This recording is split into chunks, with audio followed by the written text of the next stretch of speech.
Assalamualaikum warahmatullahi wabarakatuh. Bismillahirrahmanirrahim.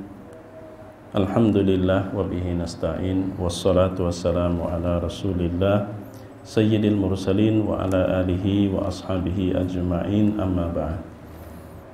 Alhamdulillah rabbil alamin, kita ucapkan dan panjatkan puji dan syukur kepada Allah.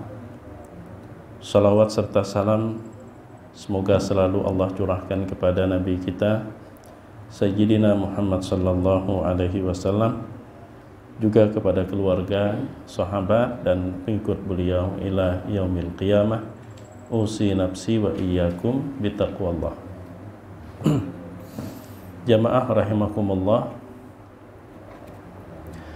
pengajian di bulan Ramadan setiap pagi ya, insya Allah sebulanan alim berataan. Bayangkan pian 30 kali pertemuan atau 29 ya, alim insya Allah. Cuman tugas kita berikutnya adalah bahwa setiap ilmu yang Allah beri kepada kita adalah anugerah yang harus kita syukuri, dan salah satu bentuk mensyukurinya diamalkan. Sedikit yang kita tahu tapi bujur-bujur diamalkan jauh lebih baik ketimbang kepala kita menjadi gudang pengetahuan tapi hanya sekedar konsep dan teori. Sebagaimana pada prinsipnya ahabbul a'mali ilallahi adwamuha wa in qalla.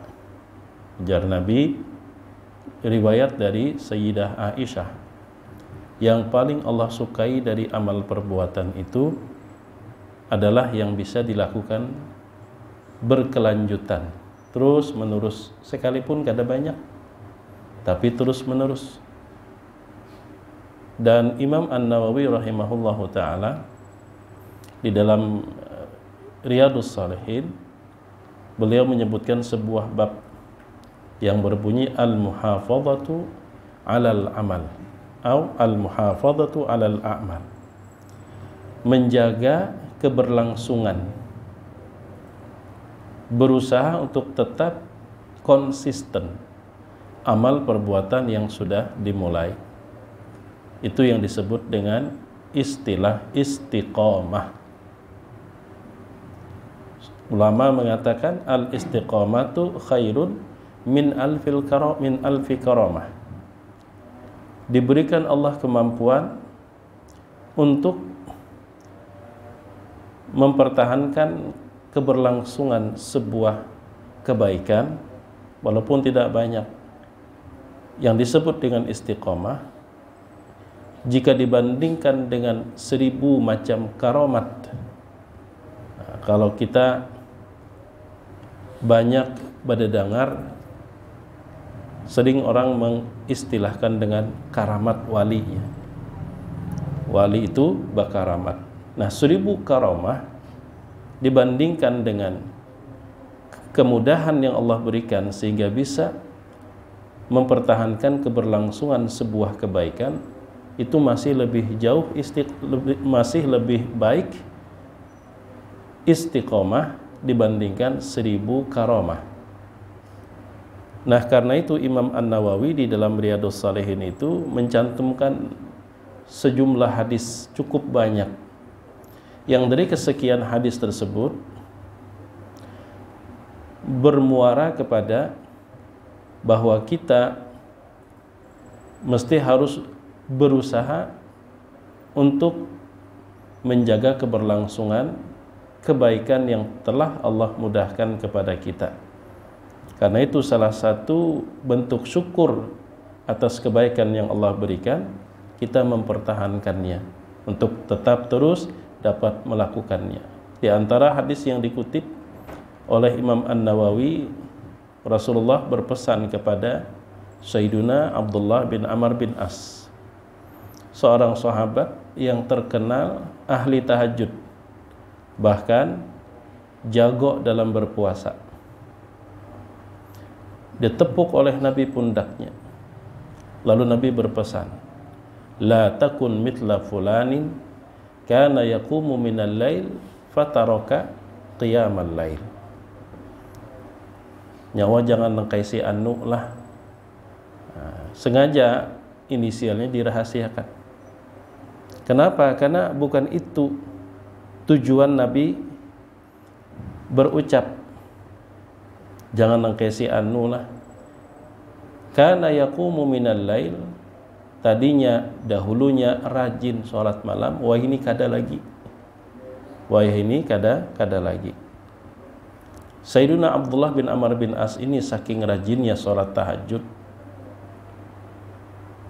bahkan saking jagonya berpuasa sunnah, sampai kada kepikiran lagi untuk berumah tangga. Fokus.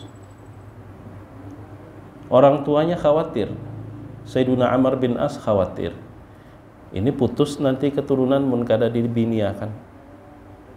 Kalau hanya itu aja, sampai terkesan tidak ada keinginan untuk menikah. Saking fokusnya untuk beribadah kepada Allah.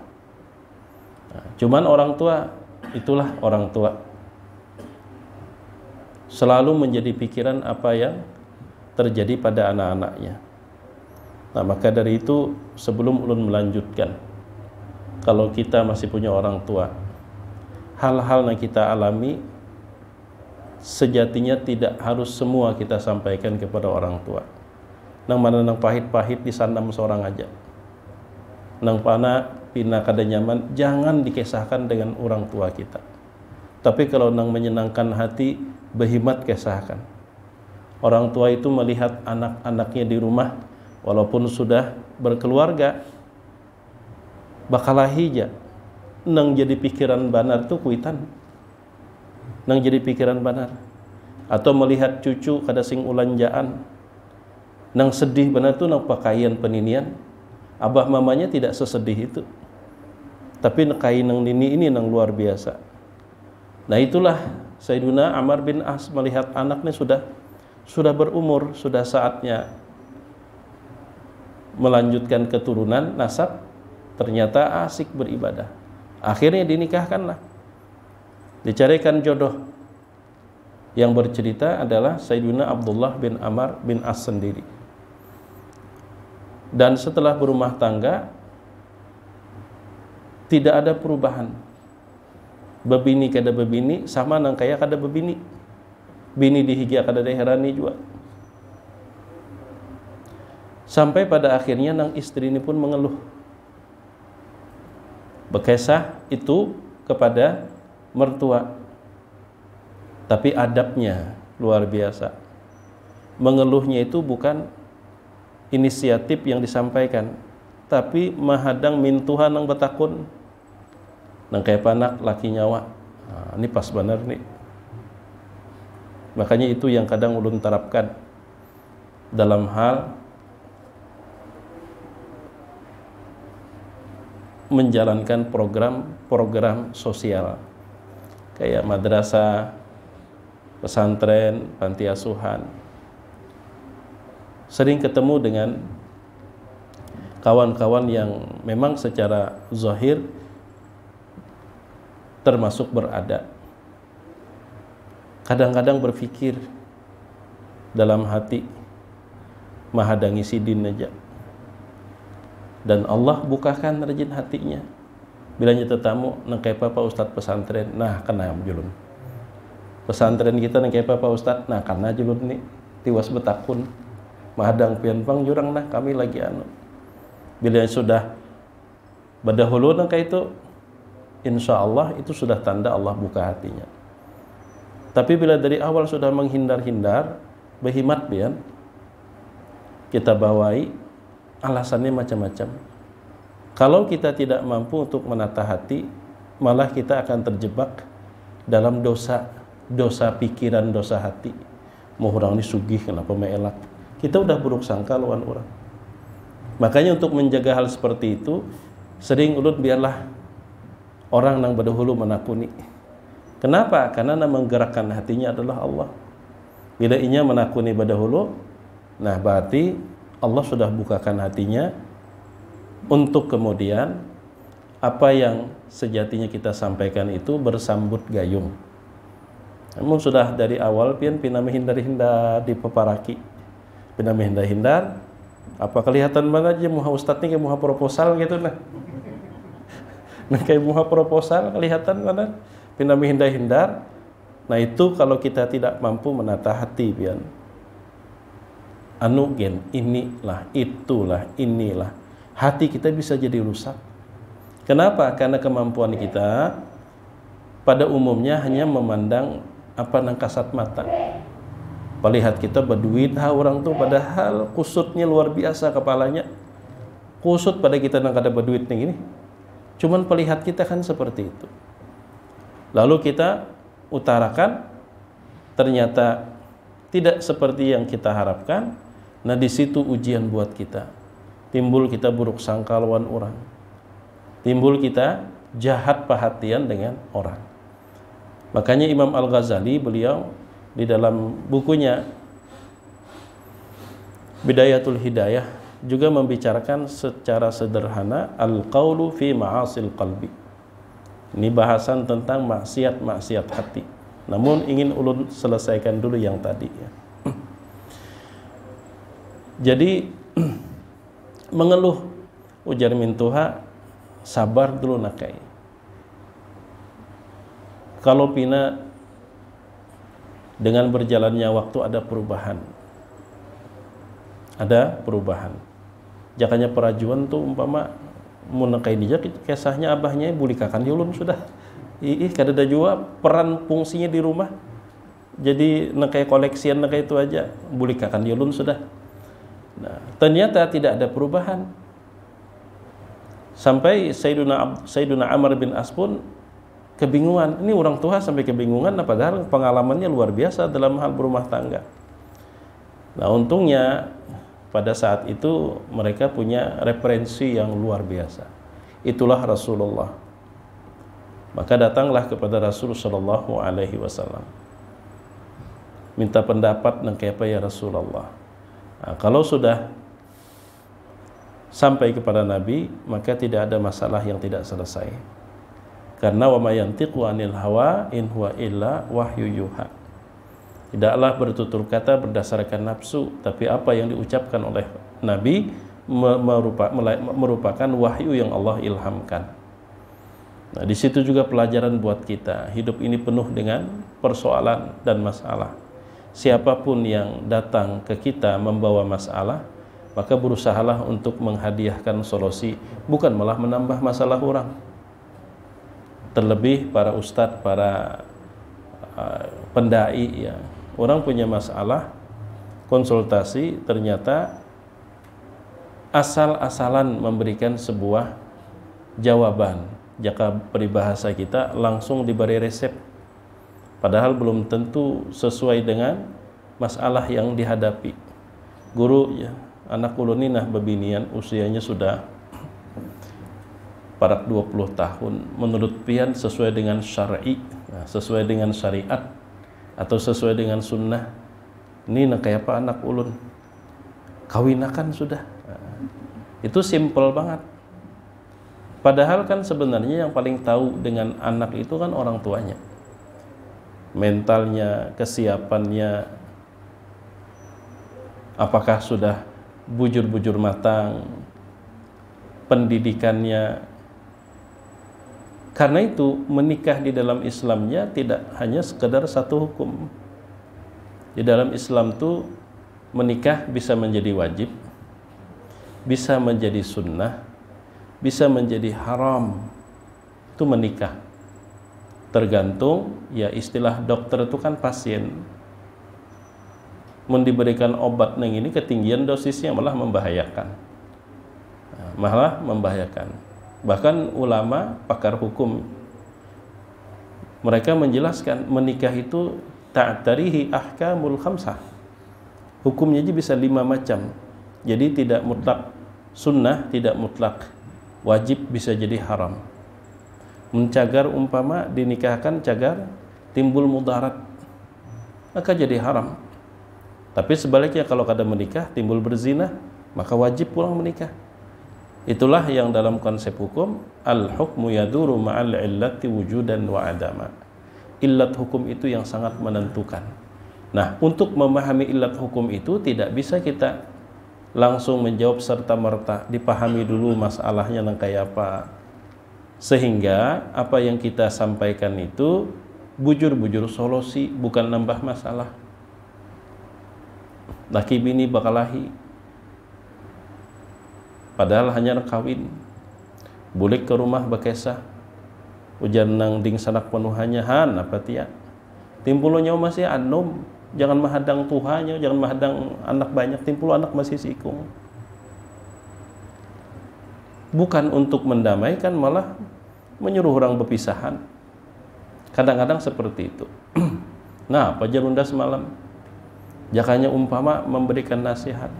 Nanggaran berumah tangga itu sebagaimana kita berharap sisi lebih dari pasangan hidup kita, kita juga harus siap menerima kekurangannya.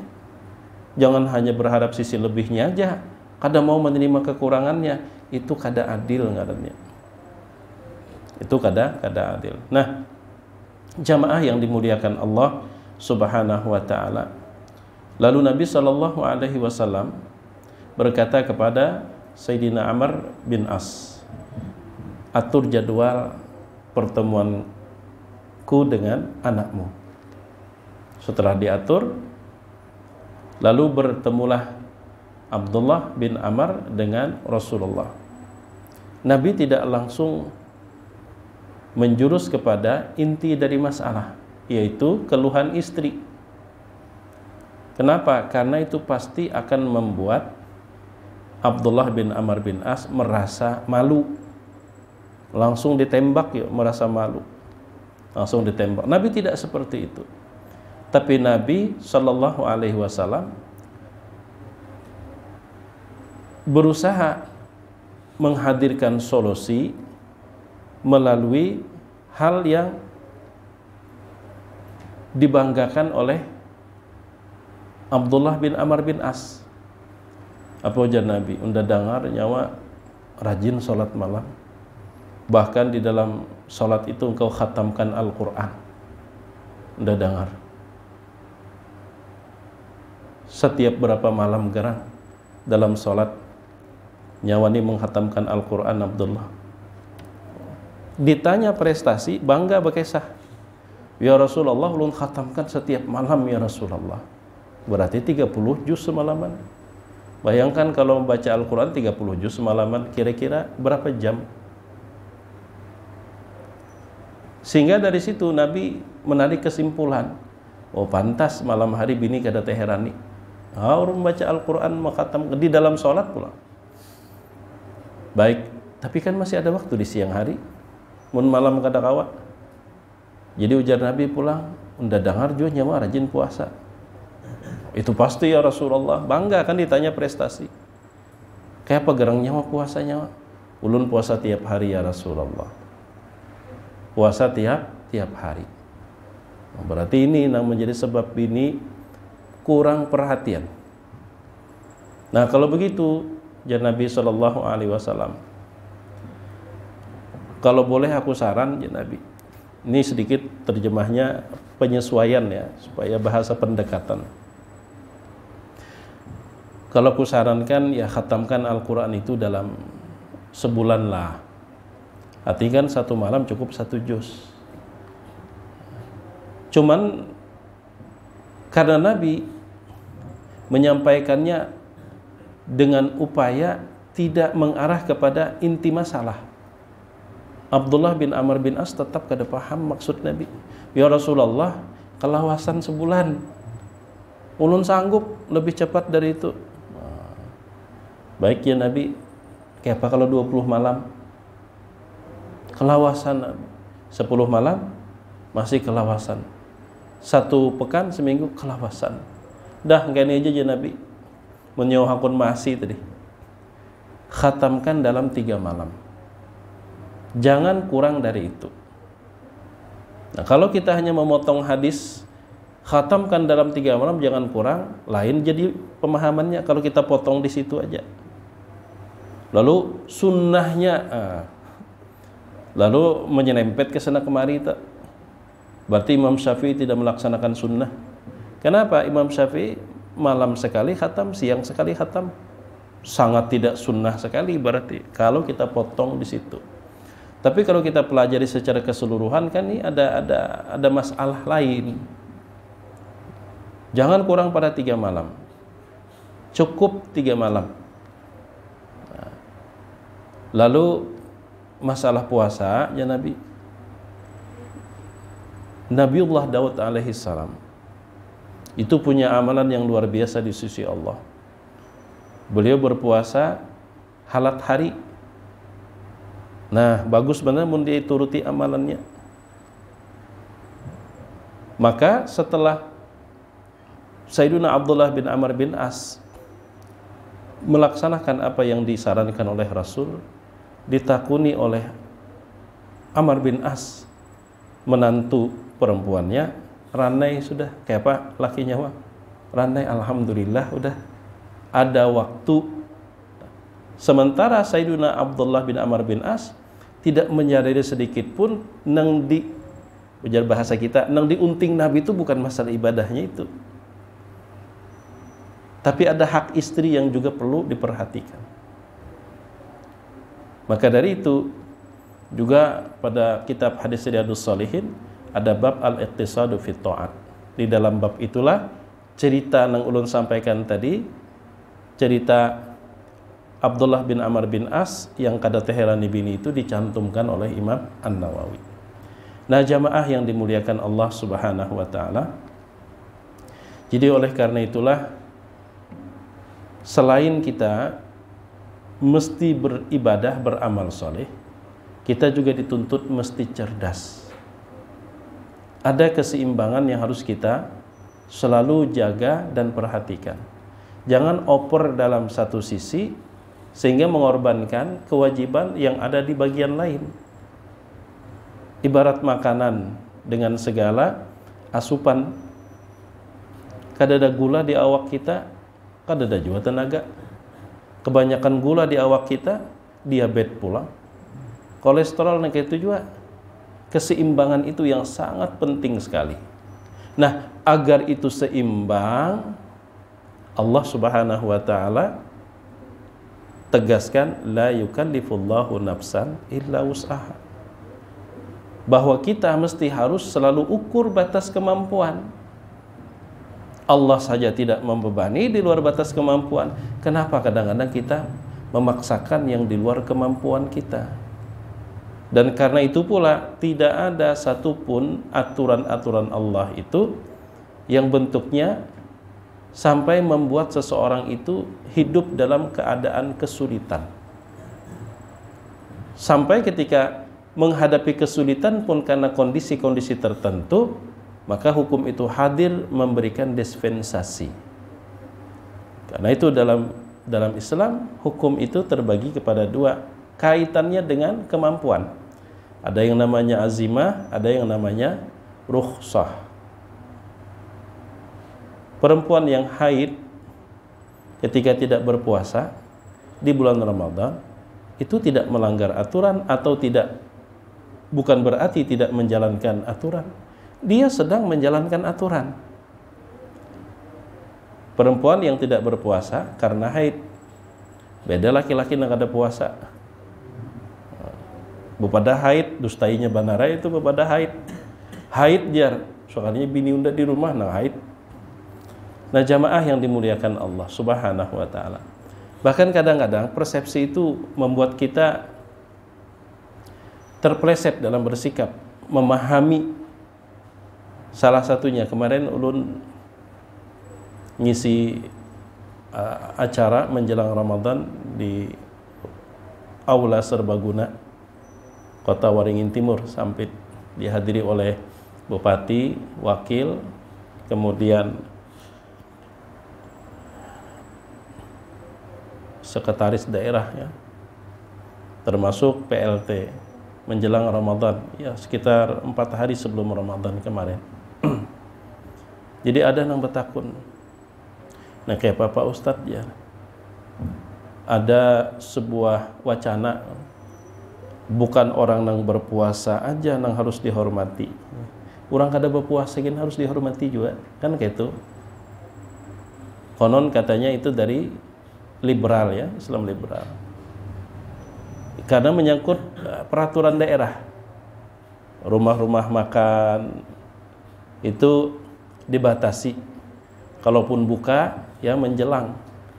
Tapi jangan bisukan ini buka sudah ubarna pepuyu bekipas.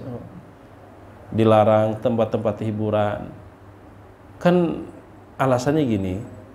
Negara kita ini kan bukan negara Islam, tapi multi. Ketika non-muslim tidak berpuasa, mereka kan memang tidak wajib berpuasa. Bahkan ketika ada muslim yang tidak berpuasa, itu kan urusannya dengan Allah Ta'ala. Bukan urusan kita, urusannya ada berpuasa. Tapi yang sebagai manusia masih berhak untuk dapat fasilitas umum. Lagian pulang yang nang berjualan tuh ada juga menjuali menawari orang nang berpuasa. Nang dijualinya memang orang ada berpuasa aja. Jadi bukan kan biasa spanduk bulan suci Ramadan, mari kita hargai orang yang berpuasa. Orang nang ada berpuasa pun perlu dihargai. Nah, jadi dulu nang ini. Kalau puasa bagi umat Islam itu soal pilihan, bujur. Kalau puasa itu soal pilihan. Nang memilih berpuasa kita hargai, nang memilih kada berpuasa pun kita hargai. Kalau itu soal pilihan. Ini masalahnya bukan soal pilihan, soal kewajiban. Soal kewajiban. Artinya yang berpuasa menjalankan kewajiban. Yang tidak berpuasa tanpa uzur, tanpa alasan, berarti tidak menjalankan kewajiban. Jadi jangan kita bangun sebagaimana nang berpuasa harus dihargai, dihormati, nang ada berpuasa gini manusia juga harus dihargai juga. Bujur kalau berpuasa itu adalah sebatas pilihan. Kita sebagai umat Islam kan memandang dan meyakini puasa itu merupakan kewajiban.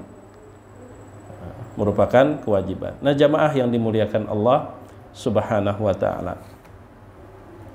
Rasanya Pak Hasbullah, limbah ini adakah lagi sekali? Adalah rasanya. Masalahnya ini materi ini kada tuntung kayaknya nih. Berlanjut. Kita kembali kepada masalah yang di awal tadi, yaitu istiqomah. Istiqomah itu perlu sekali meluruskan persepsi kita dalam memandang sesuatu. Kadang kita beribadah itu bukan dorongan pengetahuan atau bukan didasari pengetahuan, tapi didasari oleh ambisi atau nafsu. Kenapa? Karena faktanya ada orang yang beribadah itu sampai oper. Pada dasarnya bukan ibadahnya yang salah, tapi dia tidak paham sistem dan aturan beribadah serta substansi ibadah kepada Allah itu yang tidak dia pahami. Sehingga seakan-akan behimat sampai-sampai ya tadi hilang keseimbangan. Maka perlunya ilmu pengetahuan. Karena itu Rasulullah bersabda, "Wa may yuridillahu bihi khairan yufaqihu fiddin." Barang siapa yang Allah kehendaki kebaikan padanya, Allah jadikan dia mengerti tentang urusan agama, faqih, paham hak dan kewajiban. Jaka paribahasa ulun ilustrasikan seperti mainan anak-anak. Nang bongkar pasang tuh. Ada yang berbentuk angka, berbentuk huruf, ada yang berbentuk kotak, bulat ataupun berbentuk lain. Lalu dilepas. Nah, tugas kita tidak hanya sekedar memasang, asal pasang. Yang penting udah terpasang berataan, bukan sekedar itu. Kalau umpama lobangnya itu berbentuk A, maka yang dimasukin yang berbentuk A di situ. Jangan nang segi 4 dikajal, kawa jua masuk, bujur. Hawa masuk, bujur di karasi. Karena bentuknya kan elastis lah. Bujur aja. Dalam kita menjalankan agama tidak seperti itu. Kita perlu faham ma'rifatun nafsi ma laha wa ma 'alaiha. Kalau A, jangan ditaruh di lubang B. Walaupun mun dikarasi masuk. B, jangan dikarasi di lubang C. Masing-masing sudah ada wadah dan rumahannya. Begitu juga zakat tidak dipaksakan kepada orang miskin, tapi zakat dititipkan kepada pundak orang kaya. Berdakwah pun juga sama, tidak dititipkan kepada orang yang belum memenuhi kriteria. Walaupun kita kan disuruh berdakwah, ud'u ila, iya, tidak salah, tapi lengkapi dulu, benahi dulu. Itu yang biasa menyebabkan terjadinya penyesatan. Wa faqidu syai'i la yu'ti. Kita memang disuruh berbagi, tapi kalau kita belum punya, apa nang dibagi? Dipaksakan, rentan akan menyesatkan orang. Kalau dipaksakan. Makanya pepatah mengatakan, man takallama fi ghairi fannihi atabil ajaib. Barang siapa yang berbicara bukan pada pan dan keahliannya, pasti dia akan mendatangkan hal yang aneh-aneh, melelain dia pada orang lantaran memaksakan. Termasuk yang kadang semangatnya benar tapi tidak ngukur. Apa? Kita harus kembali kepada Al-Quran dan Sunnah. Itu bujur 1000%. Tidak ada yang salah. Kita harus kembali kepada Al-Quran dan Sunnah. Benar. Kalau ada 1.000.000%, 1.000.000%, tidak ada yang salah. Cuman kita ini punya kapasitas enggak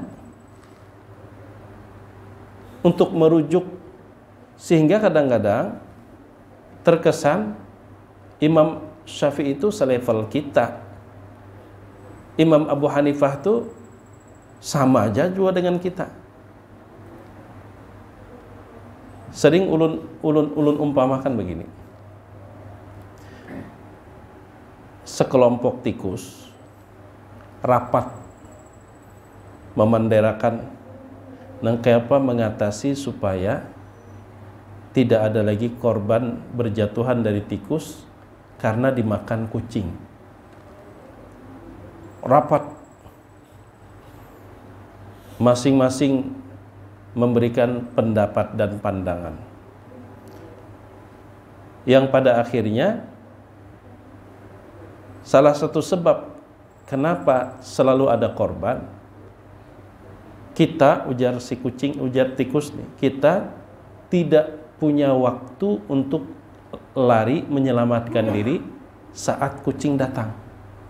Jakanya kita punya waktu yang cukup, kita selamat.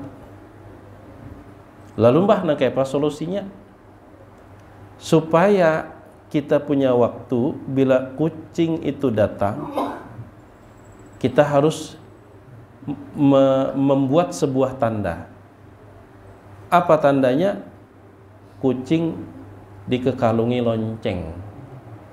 Andak lonceng di pinggulunya. Jadi bila berparak cering. Oh, bukahan kita sudah. Gagasannya betul. Cuman pertanyaannya jarang siapa nang memasangnya. Bayi berparak sudah dimangsanya oleh kucing. Nang memasangnya siapa? Kalaupun memang itu solusi terbaik, memasangnya pasti ada teknik, ada cara, ada siasat. Kadang nasa cing nih pasang pian bakal kalung cing lah, yang mungkin tupang.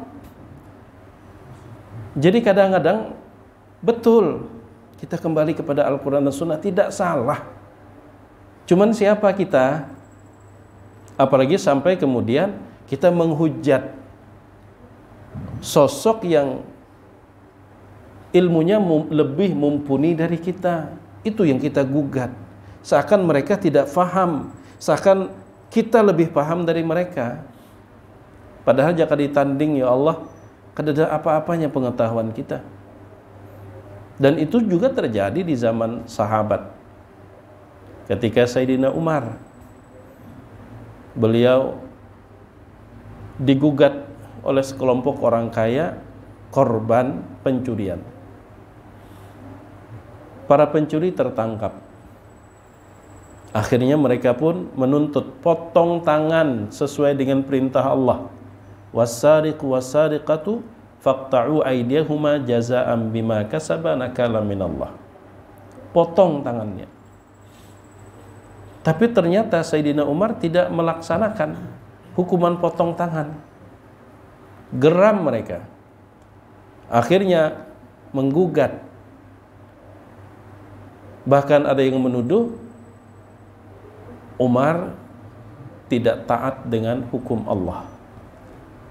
Umar tidak taat dengan hukum Allah. Kalau bahasa wahini ini sudah boleh di-impeach, sudah boleh diturunkan ini, jika bahasa wahini lah. Tapi Sayyidina Umar kemudian memberikan penjelasan. Kata Sayyidina Umar, bukan aku tidak tahu dengan ayat itu, bukan aku tidak melaksanakan amanat yang terkandung pada ayat itu, tapi situasi sekarang kan musim krisis. Mereka yang mencuri setelah diperhatikan, mereka sekedar bertahan hidup, bukan profesi. Dan mereka ketika tidak dipotong tangan bukan berarti mereka bebas begitu saja. Ada alternatif lain hukumannya yang disebut dengan ta'zir. Jadi dalam Islam tuh sanksi itu ada 3 macam. Ada yang namanya had, qisas, dan ta'zir. Had itu sanksi yang telah ditetapkan dan tidak boleh ditawar-tawar, di mana sanksi hukuman itu tidak sejenis dengan kesalahan, itu namanya had. Contoh seperti berzina, dicambuk atau dirajam. Bukan dizinahi juga kan? Itu namanya had. Atau mencuri, bukan dicuri juga hartanya sebagai balasan, dipotong tangannya. Tidak boleh diutak-atik. Itu namanya had. Sedangkan qisas itu adalah sanksi yang juga tidak boleh ditawar-tawar. Tapi sanksi itu satu jenis dengan kejahatannya. Memotong telinga orang sebelah kanan, potong juga telinganya sebelah kanan. Menghilangkan nyawa orang, hilangkan juga nyawanya. Itu qisas. Tapi untuk 2 hal ini memang terlihat sadis. Tapi untuk terrealisasikannya persyaratannya sangat ketat. Sangat ketat. Sehingga terkesan pada akhirnya hanya sekedar momok. Tapi kan di zaman Nabi ada yang namanya rajam. Betul. Di zaman Nabi juga ada namanya potong tangan. Betul. Tapi kasusnya sangat sedikit, sangat minim.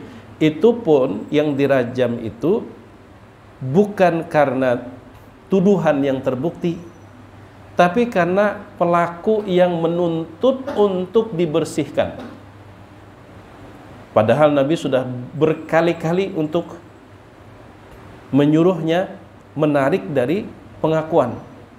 Tetap yang bersangkutan, ya Rasulullah tahhirni, ya Rasulullah tahhirni. Itu kan seorang perempuan tiba-tiba datang, ya Rasulullah bersihkan aku ya Rasul. Ada apa ya Nabi? Saya telah berzinah ya Rasulullah. Hati-hati ya Nabi, jangan sembarangan bocah. Benar ya Rasulullah, saya telah berzinah.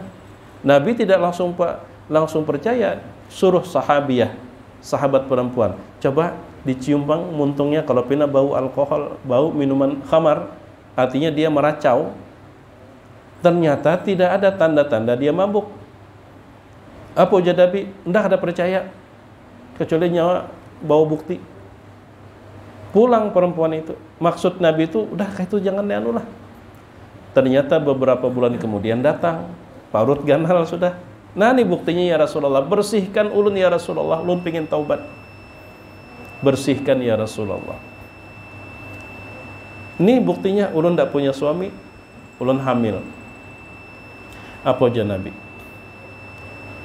Bulik dulu sampai nyawa melahirkan.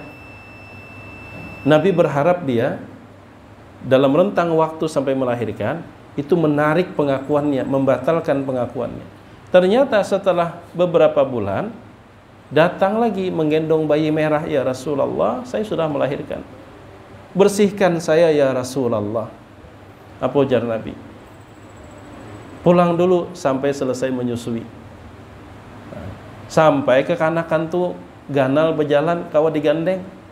Nabi pun bertanya, ada nggak di antara kalian yang mengasuh anaknya?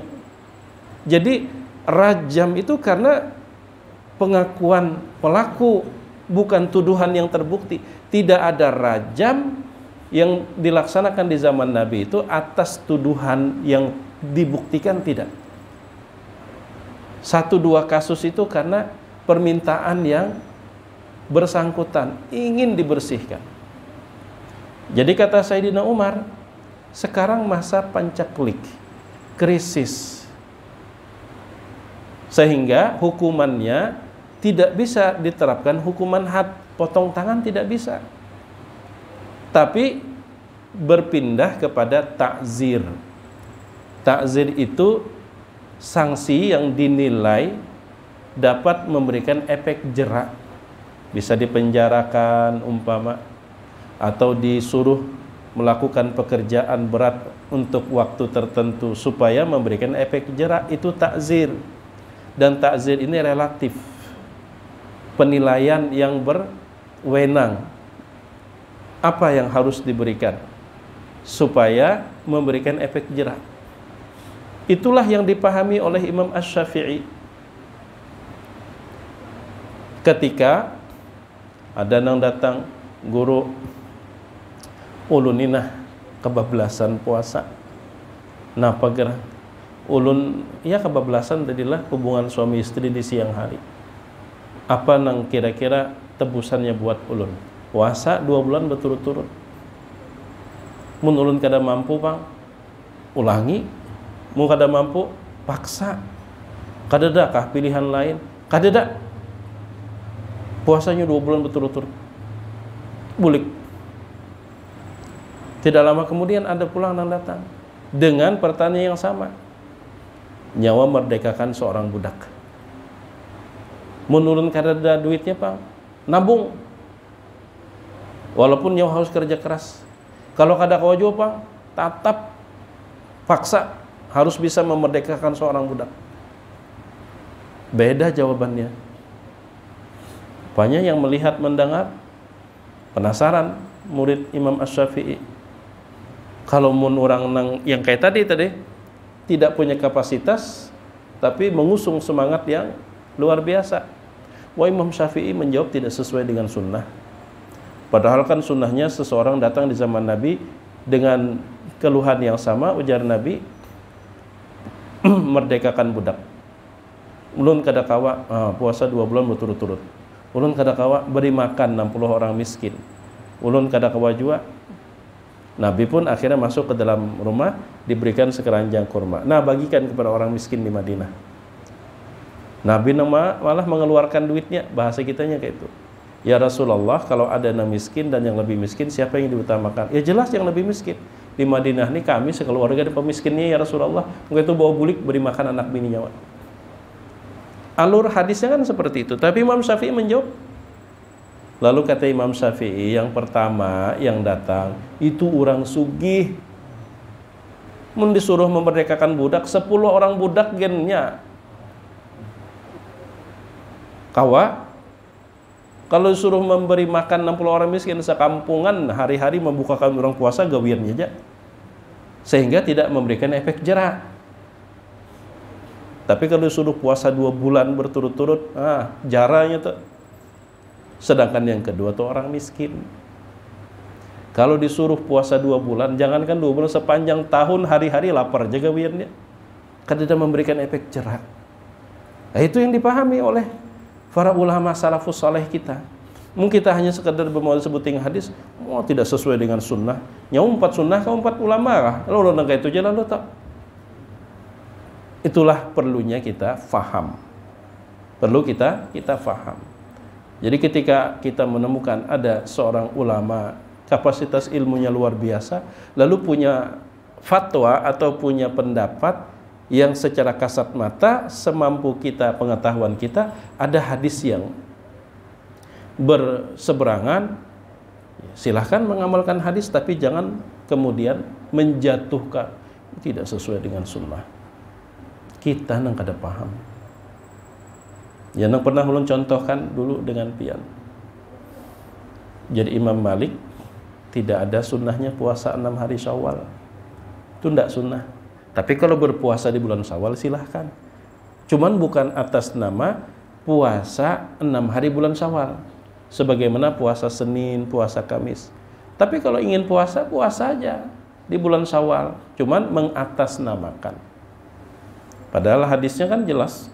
Man shoma Ramadhana thumma atba'ahu bisittin min Syawal faka'annama shoma ad-dahra kullah.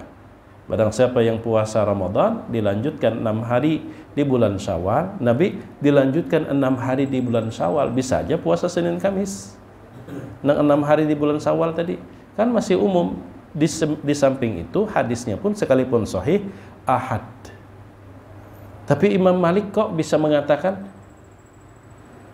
puasa khusus nang niatnya 6 hari tadi itu ndak sunnah. Kenapa? Karena aku tidak melihat satupun guru-guruku yang mengamalkan seperti itu. Imam Malik generasi tabi'in, guru-gurunya generasi sahabat. Sahabat pasti dari Nabi. Itu yang disebut dengan amalu ahlil Madinah, kebiasaan yang terlaksana di lingkungan orang-orang Madinah di generasi pertama, kedua, dan ketiga. Tidak dibicarakan tapi terlaksana, itu menjadi dasar hukum dalam fikih Imam Malik. Walaupun tidak teriwayatkan dalam kitab-kitab hadis, tapi terlaksana, maka ini disebut dengan hadis yang terlaksana, bukan hadis yang terbaca atau terucap. Disinilah kadang-kadang ulun, ya Allah, kalau kita umpama tidak ikut mengamalkan, ya sudah cukup. Tapi kemudian kita mengatakan, itu tidak ada hadis sama sekali. Sudah seberapa banyak kan kita menggali. Kalau pina kita nggak ada sampai. Kalau memang kita tidak ikut, tidak sependapat, cukup kita tidak ikut mengamalkan. Itu udah cukup. Tapi kemudian kita menghakimi, itu kada ada hadisnya. Kita seorang al-hafiz kada juga. Kita seorang muhaddis kada juga. Kita hanya ketemu di internet. Itu aja. Nah, jadi barangkali ini dulu yang dapat ulun sampaikan, sudah 6:30 barangkali. Mulai sudah kental liur ulun. Buka puasa lawas lagi kan masalahnya. Ya mun haus kena. Jadi ini dulu yang dapat ulun sampaikan, ya hanya sekedar kita membuka wacana, mencerahkan agar kita lebih giat lagi untuk belajar. Cuman ingin ulun garis bawahi, banyak yang kita ketahui kalau tidak ada yang kita amalkan, dia hanya menjadi koleksi yang tidak berguna. Selain hanya apa istilah kita tuh, punya kebanggaan karena diberikan pengetahuan. Sebaliknya, tidak banyak yang kita tahu tapi betul-betul kita amalkan, itu akan jauh lebih baik. Qalilun minal ilmi ma'al amal itu khairun min katsiril ilm dunal amal. Sedikit yang kita tahu tapi kita amalkan jauh lebih baik ketimbang banyak tahu tapi tanpa ada satu pun yang kita amalkan. Yang kadang-kadang jadulun sering perbedaan komentator dengan ilmuwan. Kalau komentator tuh sedikit tahu tentang banyak hal, atau wartawan lah, wartawan sedikit tahu tentang banyak hal. Bawai pandir bola nyambung, pandir ekonomi nyambung, politik nyambung, tapi sejumput-sejumput ini sedikit tahu tentang banyak hal. Kalau ilmuwan banyak tahu tentang sedikit hal. Apalagi komentator, pian komentator tuh paling hebat sedunia sudah. Itu komentator paling hebat sedunia udah. Messi aja dipadakannya salah, pian. Ronaldo aja mestinya menendang nang kayak ini. Messi itu mesti menggocek bola tuh nang kayak ini. Oh, Messi aja dipadakannya salah. Unjuki aja bolanya ada bisa juga aja. Itu komentator tuh. Nah, ini yang dapat ulun sampaikan. Ampun maaf jika ada salah hilapnya. Terima kasih, jazakumullahu khairan. Subhanakallahumma wa bihamdika asyhadu an la ilaha illa anta astaghfiruka wa atubu ilaik.